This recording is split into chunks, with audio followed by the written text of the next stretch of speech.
And new today, government is expected to officially begin negotiations with the International Monetary Fund for an economic program. Officials of the fund will arrive in the country this Wednesday from Washington, D.C. in the U.S. George Yafe has more. The visit by the IMF team, which is often described as mission engagement, will primarily focus on data gathering from all the relevant sectors of the economy. It will also help the team get some understanding in terms of government's own program that is pushing forward to stabilize the economy or achieve what some may describe as fiscal consolidation. The new IMF is now pushing forward a strategy where any country that requests for a program will come up with their own solutions and then they will give it a stamp of approval. This is to ensure that the expected program gets the full commitment of government and the entire population going forward. After this preliminary engagement, government is expected to put forward an official letter signed by Finance Minister Ken Ofori-Atta and Governor of the Bank of Ghana, Dr. Ernest Addison, on what they want from the IMF. Finance Minister Ken Ofori-Atta is expected to lead government delegation in these negotiations with the fund. Sources say one area that will top on the agenda during the discussions is Ghana's rising debt stock. This IMF team is expected to meet President Akufo-Addo, Vice President Dr. Mahamudu Bawumia, Finance Minister Ken Ofori-Atta, Governor of the Bank of Ghana, Dr. Ernest Addison, officials of the Finance Ministry and the Bank of Ghana, the Finance Committee of Parliament, and some civil society groups before they jet back to Washington, D.C., USA.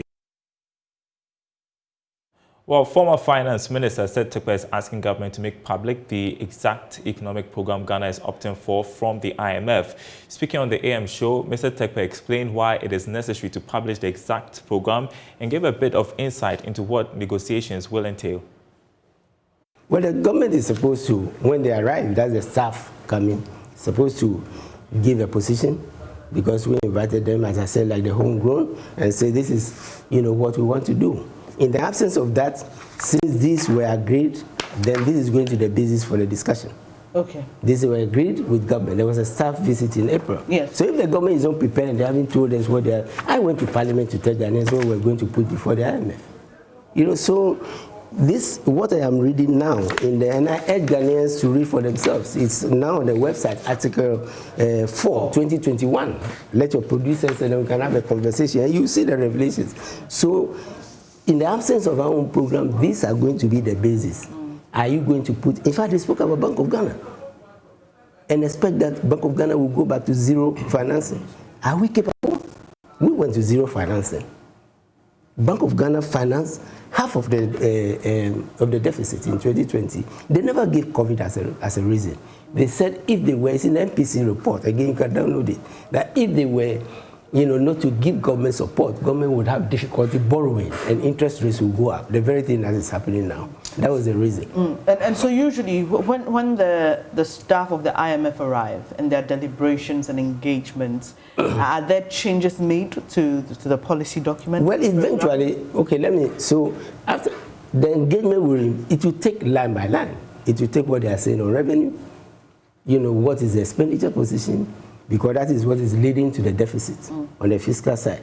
So what measures do you have over the 3 years or so of the program, to bring it to manageable proportions so that it stops increasing, the debt, which is a major concern. Then they go to the sector, energy sector. In fact, they spoke about energy sector. This document is very important. I urge Ghanaians to look at it.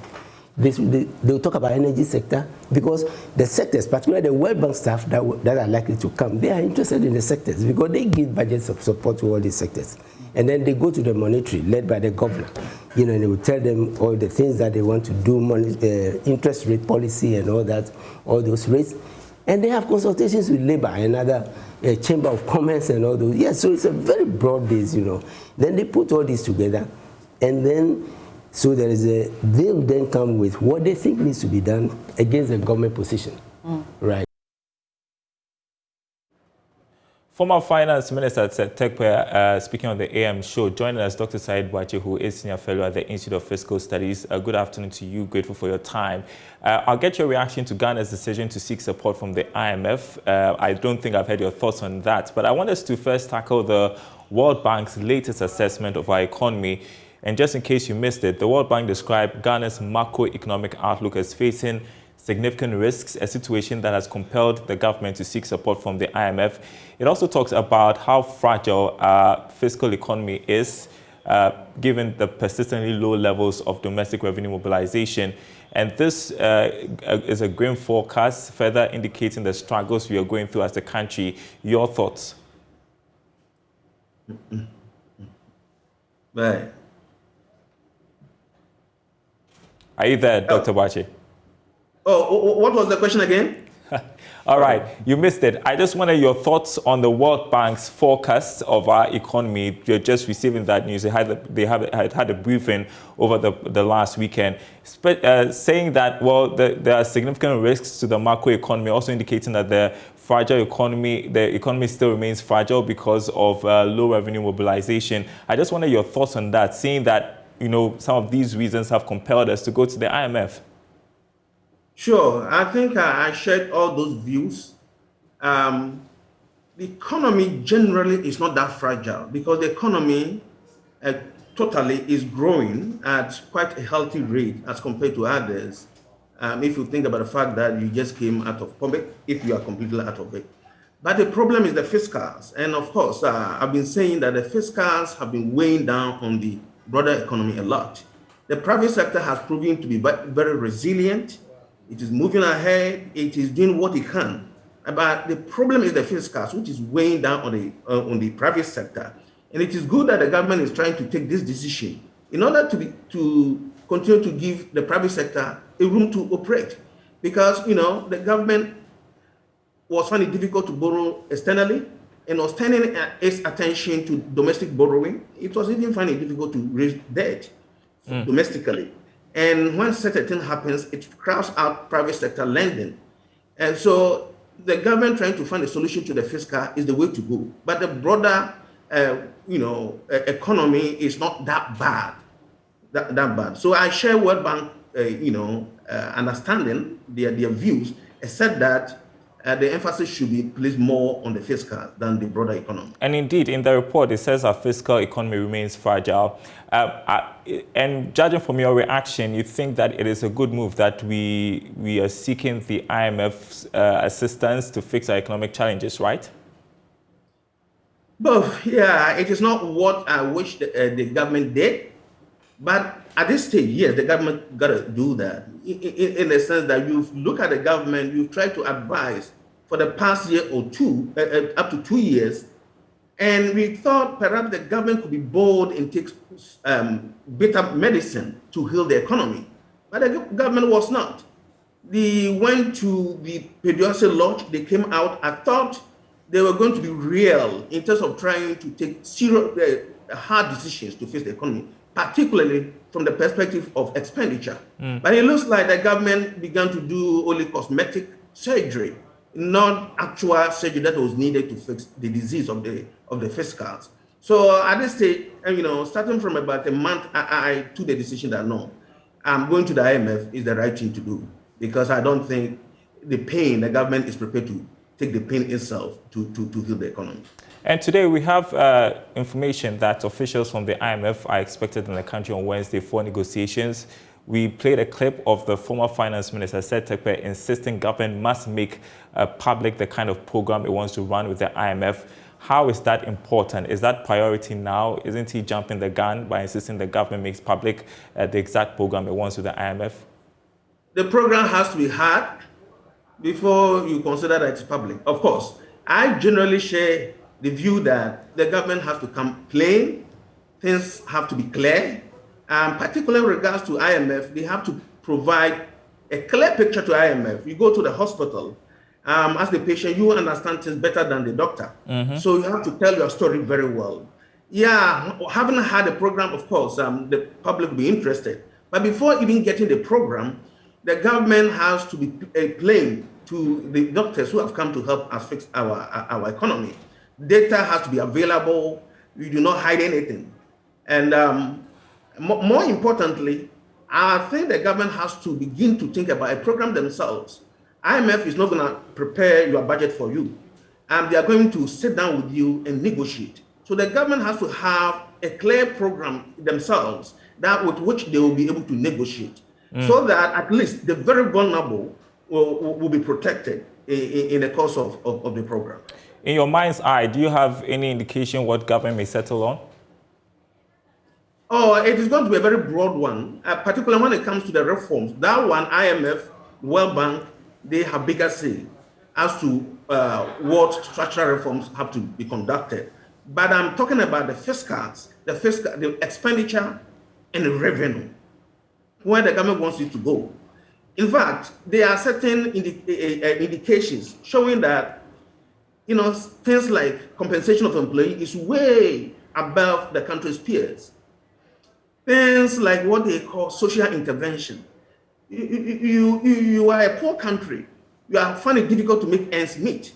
And you are providing things like paying school fees, for instance, for rich people who can afford to pay.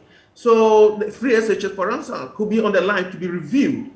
If the poor can continue to enjoy it, but those who can afford should be made to pay. You know, all these things have to be things the government has to consider regarding the expenditure side. But it is also very critical, and I must say, that the revenue component, you cannot tax poor people and be able to raise enough revenue. You know, people are even calling for reliefs. How do you tax poor people and raise revenue? We have said it repeatedly. All countries, all developing countries, or most developing countries that are doing well, have grips upon their own natural resources. In Black Africa, look at a country like Botswana. It is doing very well. Why? Because their diamonds, the government has grips upon it. They have invested in it. This is when they meet the IMF, they have to negotiate. You know, look at our gold. It is in the hands of private investors, particularly foreign ones. The same thing, oil, in the hands of private investors, particularly foreign ones. The approach of giving resources on concessions foreign investors so that you turn around and try to tax them is not only irrational, it is illogical, but it leads to poverty. Well, speaking about taxation, sorry to cut in. The Middle Eastern countries, you know, they are rich. Why? Because they have hold of their resources. They have invested in it. So when the government is negotiating regarding revenue, that's where the emphasis should be placed. Well, speak about revenue. Government has been mounting a strong defense about the decision to seek IMF support over the weekend, blaming the opposition, blaming the public for not supporting the e-levy enough and other programs by the government. Is that why we are in this mess? The e-levy, if they had even had the 7 billion they projected, wouldn't have saved this country. It wouldn't. The fiscal hole is bigger than the e-levy. I might be frank. Perhaps it could have helped. If they had it could have helped. But the fiscal debt, the fiscal difficulties are bigger than the e-levy. You understand that? Because so much rigidity, limited revenue, e-levy. For instance, Ghana's total revenue to GDP is around 15%. Even in Africa here, it is more than 20%. Middle income countries around 22-23% on the average. E-levy couldn't have raised government revenue to GDP ratio to even getting to 18%.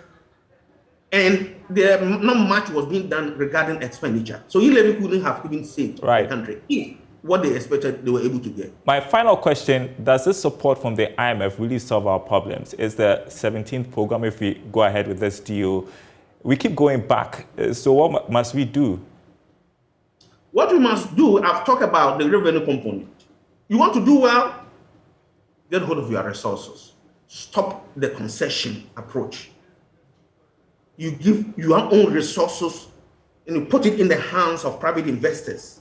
Look, if I establish a company with my own raw material, everything, the government is going to tax me. Why should the government give its own resources to people and turn around to tax them? Basically, you are giving it out. So on the revenue component, that is what the government should do. But on the expenditure, in the long term, the extreme politicking has to stop. Okay. Hold on, let me continue a little bit.